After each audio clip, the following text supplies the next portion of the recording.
So yeah, hi Donna. Hi, Monica. How are you? I am weird, as per usual. I'm awfully strange, and I'm actually so grateful to be chatting with you today. We've had trouble connecting for the last few days, and so it's nice to actually have space to just chat as we do about all the weird things and all the happy things and all the things that are changeable and all the things that aren't changeable and that we could maybe let go of. And so I'm really grateful, and I love your background. How are you? Thanks. I'm doing really well. I'm in the midst or toward the end of the Being You class that Dr. Dane here is doing in Brazil. I'm pulling clearings for it, so I'm the secret person who's in the room but not in the room, but in the room. So, but also technically, physically, my body is in Austria, and those are the Alps back there. That's so cool. You're the secret non-secret person, and Yeah. this is so cool. We're like weaved in how many different time zones and places right now. Those that where you are, Monica. I have to say, like I'm telling my friends here this, and I've told you this, but this is going to go out into the world. I have so much envy of you right now. It's like, when did you leave New Orleans? How I long? left New Orleans in November, in the beginning of November. But then I ended up going up to Pennsylvania, and I left Pennsylvania. I thought I was going on a 2-week trip around the U.S., and that was in the middle of March. And now here I am in Austria. Yeah, so you like left New Orleans and were tooling around on the East Coast for a while, and then you just went over to Europe, and you have been since then in so many, like, you've named places I didn't even know exist. Like, see, I can't believe you're like, where are you? You're in Austria right now. Like, you've been in castles, and I have so much envy, and I'm so grateful that you're my friend and that you inspire. Like, that is an inspiration for me. It's not super comfortable because I'm like looking at my life like, what am I doing? Which is also very cool. And thank you for playing leapfrog and being like, here are the possibilities, Donna, and you can have them too. And yeah, how did I get so lucky, and how does it get even better? Well, thank you for saying that. And I think it's funny because it's like, even as you were saying that, I almost wanted to go into something that is really what I was wanting to talk to you about earlier, which is like how easy it could be for me to be like, well, Donna, yes, I am going to all of these different places, but, and then create all of these things that are like, but, I'm not certain if I'll have blah, blah, blah for next week, or, all of the different things. And God, what is that? Like, Yeah. when do we just get to be happy with all that we've created, and like to actually acknowledge how much we create all the time, and to be grateful for like our capacity to create miracles, to create stuff that nobody else would choose, that nobody else would even understand, Yeah, you And know what, though? go for it. We just did, a couple months ago, we did a telecall series together on the energy of envy. And I'm just remembering, like, that energy of, like, when you have a possibility and your world expands and somebody else is not choosing it or their life isn't, the actually, to be an invitation to something greater is to not ever shrink yourself, so, like, even in our friendship, like, it's to be like, Donna, here's more. Like, that is what I think, like, that's actually the heart of facilitating, is to actually be that change and to never give it up, no matter how much you care for someone, because I know that you care for me a whole lot. And I think, like, this is like one example, and I know that this happens with people in my world too, where my world expands to a certain level, and then it's like, you know what I mean? Then it's like, but to never shrink that down for someone else, but to keep being that enviable energy is like an invitation to happiness. Like, and what else can we, like, learn about happiness? We've been talking a lot about it, and I honestly haven't felt super happy to be totally honest. And so say something about happiness, Well, I Monica. mean, I think it's funny because it's like we do the thing of shrinking down for other people to make them comfortable, but then we also are just so accustomed to suffering that the minute that we start to be happy, we shrink something down for our own comfort with discomfort. So it's like, wait, I have to pause. Tell me if there's a weird creature. I'm in Florida and I'm still really uncertain. I think there's a bird flying behind me. I don't know. If you see anything weird as a crocodile come up to like attack me, let me know. I will. I definitely will. That's funny. Yeah, but so, I mean, with, everything where it's like we start to be really happy, then we start to also look for like, okay, well, what is the problem here? Yeah. Like, our addiction to having a problem is... Okay, this is one of the questions that's up for me around that is, and we were just talking about that, is like, okay, if you're a person that's really expansive and generally pretty happy and fun and funny, and then you look around the world and you see mostly people who are problem solving and fixing and who are addicted to judgment and addicted to drama and trauma as the creation of their life. And the thing that just seems to stick me over and over and over is like, how do you be that? And I know that how is not really the question to function from in life, but it's like, how do you be you and be that in a world full of poopiness, like icky? Well, I mean, really, that is the choice that we all have to make. It really is that choice, just like, okay, you know what? I realize that there are a lot of different options that are available to me, and I could choose at any moment to freak out. I could.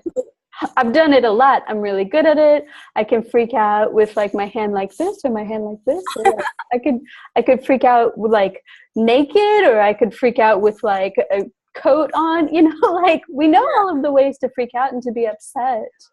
But like, now's the time to really practice choosing something else. And like, it is that practice where we're addicts. We've become addicted to suffering. And so if something starts to get a little bit better, a lot of us start to look for something else to fix. And like, it's funny because even being a facilitator, as I go around the world facilitating different classes with Access Consciousness, or even in my acupuncture clinic or whatever, just talking to people and generally caring, there's so much of like trying to fix things that people are always looking for the next problem to identify in themselves to fix.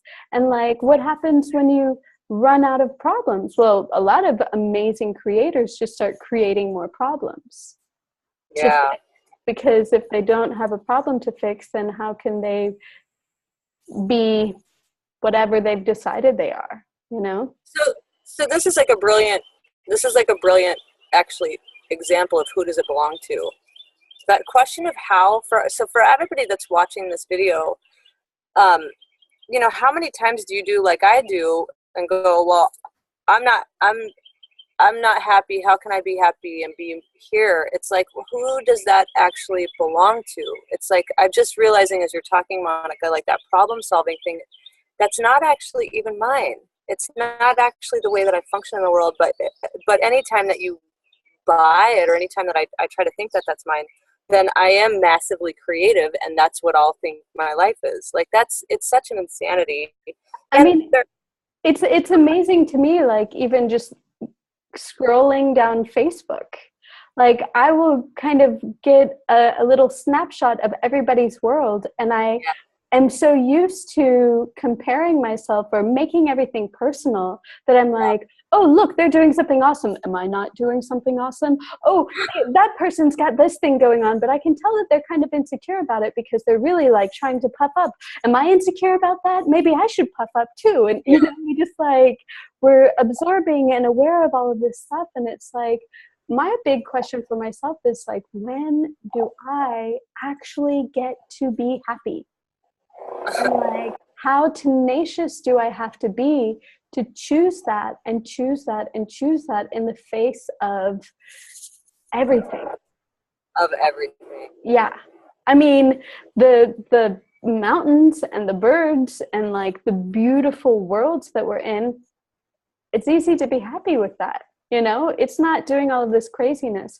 But for some reason, we've made the people more important, and like all of their thoughts and feelings and emotions and all of that, we've made that because it's so intense. We've It's so made it so important, as though the intensity makes it more valid than the beauty of that bird flying by. It's not more valid or less valid. It's just a different energy. And the intensity is, you can perceive the intensity of somebody like crying or screaming or being like, oh my God, I'm so worried about money. And then we give that more value, and then we give that our energy. Yeah. We feed somebody else's drama, but we're not feeding like the just like awe of looking at this magnificent world, because it's not intense. So the energy of happiness, yeah, I guess like that's great. I'm so excited to play with this. So we're gonna do we're gonna start offering sessions so that we can continue this conversation and work with people individually, which I'm excited about, because I have a private practice of my own, and I see clients and work with clients regularly, and I'm excited to add you into the mix, because there's some pieces that well, there's a whole bunch of stuff, but there's a whole lot of gifts in this I get, and there's a curiosity about happiness. And one of the things that I've become aware of in my own world is that even after I started playing with the Access Consciousness tools, and I started to get a sense of space and the joy of me, like truly just the space and ease that I be, there's some decision along the way about happiness not being relevant or valuable. Like happiness is not the valuable choice. And this conversation that we've started here today, I'm so excited to see, like, what would my life be like if happiness was the most valued choice? What if that was the most valuable choice I made every day, was towards happiness, like towards like true happiness too, and not the kind where you try and prove that, you know, I mean, how many times have you seen somebody try and prove how happy they are, and you're like, that's going over like, you know, a fart at church, excuse my language. But that is like not actually real. You're just proving that you're happy, but you're not actually a happy person. There's a big difference between true joy, which can embody all kinds of sweet things too, right? It's not like the ear to ear grin, which I've done that too, but it's like, what truly is happiness? And just as I'm saying that, as I ask that question, I don't know if you can see, I can't really, do you see these like beautiful trees right here? Yes. They're like so total. They just like wave. They talk to me all day long. They're like the big sentinels on the property who are like, we got your back, girl. We got you. Waving at me. That's like true happiness. Just being right. Right. And with that too is like, we were talking about this before, but ease, like what if you could actually have your life be easy? Like how often do we choose the most difficult and intense option when we could simplify it and choose something that's easy and receive the space of that ease, just for a second being present with these beautiful trees. And like even in this little conversation, that gave it a new energy to the conversation, you know, that is valuable, that just like fed us a different thing, just by acknowledging the ease and the beauty and the presence of those trees there, you know. And curious. Okay. I'm curious, just as like, well, I'm curious who else would like to be happy? Who else would like to have an easy life? I know who wouldn't. I see them everywhere. I walk down the street and everybody that I look at is like, ugh, and really committed to it, you know? And so, and it's funny because there have been moments that I've thought about like putting together a program of this or that. And I realized that like, if I market things as like, hey, what's wrong with you? Would you like to fix that? All sorts of people show up. But when I'm like, hey, how happy are you? How easy is your life? Would you like to have even more of that? Less people show up, which is really interesting. So I'm Well, curious. wait a second. I'm just going to say, like, everywhere you bought that point of view, and I did too, which is creating your business as a bunch of people that want you to solve their problems. Let's destroy and uncreate that, Yes. Monica. Times a godzillion. Good and bad, right and wrong, PUD and PUC, all nine shorts, boys and beyonds. And if you don't know what that is, it's the Access Consciousness Clearing Statement, and you should check it out at theclearingstatement.com. But yeah, like, what else is possible with that? Because I see that too. I'm just like looking around in my world, and I'm like, oh, you actually love to be miserable. Oh my God, like, should have had a V8. Like, you actually enjoy being miserable. And I see the possibility for you to actually have a happy life. And I actually know the pathway. Like, I can see the pathway, but it's not actually my choice. Like, it's something that it's like, there is a possibility to be happy, but it has to be something that somebody actually desires. And yeah, you're right. It's like so many people are just addicted to misery. They just love it. It's like, if it wasn't drama and trauma, like, they would cease to exist. Like, they would just spontaneously combust. Right. Yeah. And well, I mean, I guess the question too is like, all right, there are so many changes that are going on in this world, and some people would say that things are getting worse, and some people would say that things are getting better. It just depends on your perspective, you know. But it's like, what can each of us contribute to this world?